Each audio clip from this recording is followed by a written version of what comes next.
Alors, une des thématiques importantes dans l'unité Géo, c'est l'eau souterraine.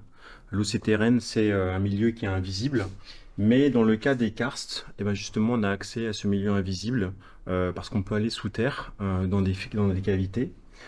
Alors, le karst, c'est une ressource en eau qui a une importance mondiale. Hein, comme on peut le voir sur cette carte, ça couvre tous les continents, tous les climats, et on estime à plus d'un milliard d'habitants, la population qui dépend de cette ressource en eau pour ses différents usages. Alors, le karst, c'est des paysages qu'on peut connaître quand on habite dans la région de Montpellier. Donc, il y en a évidemment un peu partout à travers le monde. C'est en surface des zones où il y a très peu de sol, où on va avoir des trous dans la terre qui sont issus de la dissolution de la roche par l'eau. C'est une roche qu'on dit carbonatée, hein, qui est facilement soluble avec l'action de l'eau. Ça crée des cavités. Donc, par exemple, ce puits assez énorme de très grande profondeur, hein, de plusieurs dizaines de mètres. On voit qu'avec ce paysage, on peut avoir une infiltration très rapide dans le souterrain de l'eau de pluie. On a aussi des écoulements qui sont plus lents et qui permettent de recharger l'aquifère de manière plus durable, hein, à l'image de ces gouttes d'eau qui créent des spéléothèmes, des stalagmites ou des stalactites. Après une pluie, on a des écoulements qui peuvent être très rapides à travers les réseaux souterrains. On a vu qu'il y avait des conduits très importants qui pouvaient se créer et on voit que ça peut faire des rivières souterraines qui génèrent des sources très très importantes avec des débits considérables. Hein, des sources les plus importantes à travers le monde sont des sources karstiques. Un exemple régional de la gestion de l'eau d'un aquifère karstique, c'est la source du Lèze qui alimente la ville de Montpellier.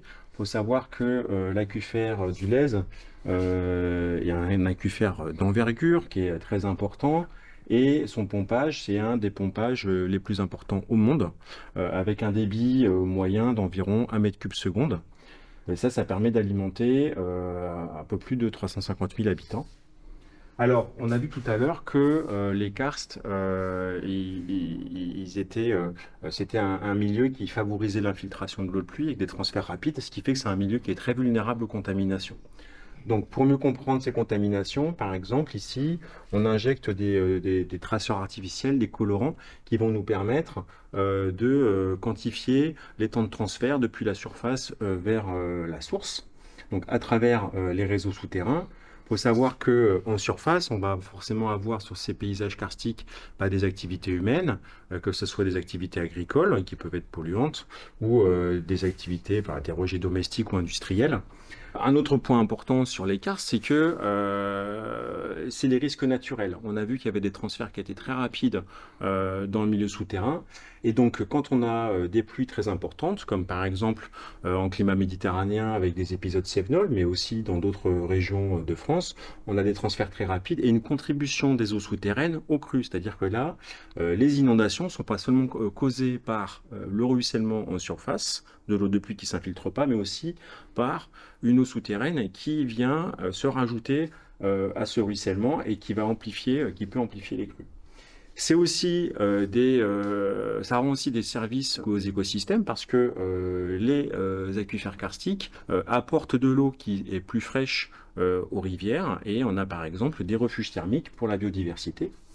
Alors, on voit que ces paysages sont vulnérables, que la ressource en eau, c'est une thématique stratégique pour un nombre d'habitants très important à travers le monde. Et pour mieux comprendre, dans le cadre du réchauffement climatique, l'évolution de cette ressource face à l'impact des différents usages, il faut des observatoires. Et ça, c'est un exemple d'observatoire à côté de Montpellier.